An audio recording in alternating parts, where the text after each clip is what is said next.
কে আছো? বাঁচাও!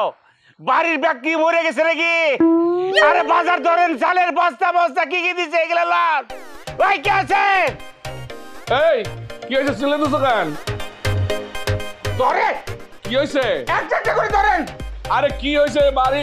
তুমি কি এই সব জিনিস আইনা পাগল হয়ে গেছো? একশোরি কেমনটা লাগে? আচ্ছা ঠিক আছে, দাও দাও। আমি একটা জিনিস বুঝতেছি না, তুমি তো এই কটা মাল এনে পাগল হয়ে গেছো। প্রত্যেক মাসে আমি এরকম 4 করে মাল নিয়ে আসি, কই আমি তো কোনো সময় কাহিল হই না।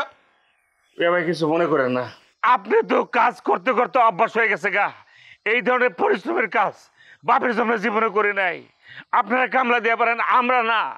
বিশ্বাস করেন, না, না, না, তোমার- আমার দম চাইতেছে। আরে বাবারে, তোমার কথা যুক্তি আছে, আমি তোমার কথা মানতেছি, কিন্তু এই কাজ তো তোমাকে আরো কয়েকবার করতে হবে।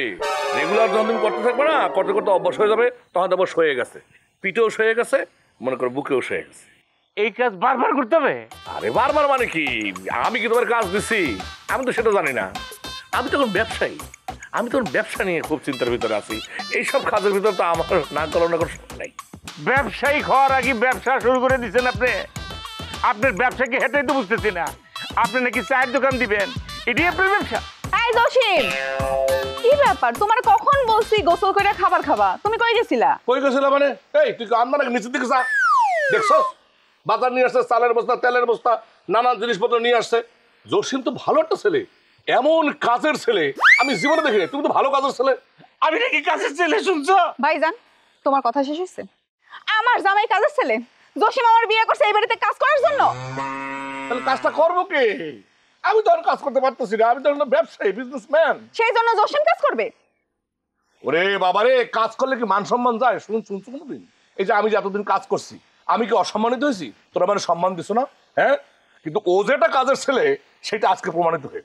সেইটা তোমার ব্যাপার, আমার জামাই কাজ করবে না। আর শোনো জসিম, তোমার না বলছি কেউ কোনো কাজ দিলে তুমি করবে না? কথা কানে যায় না? কথা কানে গেছে, মনে থাকে আমি সে ঘর জামাই।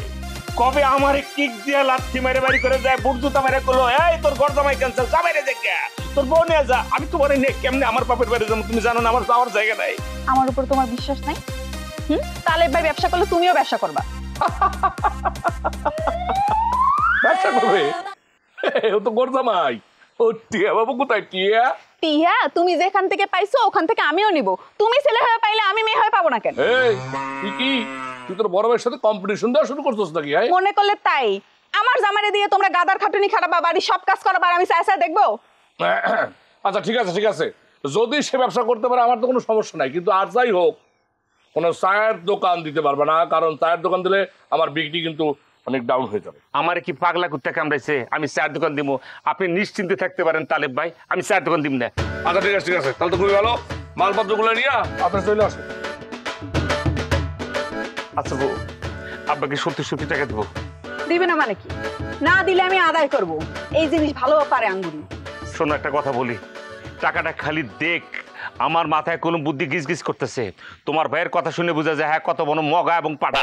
একটা কথা বলি, একদিকে টাকা দিব, অন্য দিক দিয়ে এমন এক বুদ্ধি খাটামো, রাতারাতি কোটিপতি তোমার কই দিতেছি। হয়েছে তোমার চাপাবাজি শেষ হয়েছে? আর গোসল করে খাবা, চলো। এগুলি নিয়ে যাই। এই একটা দাঁড়ান দিবা না? বাড়িতে কি লোকের অভাব পড়ছে? কোনো কিছু কারো কোনো কাজ করবা না, তুমি খালি আমার সাথে থাকবা। আসো।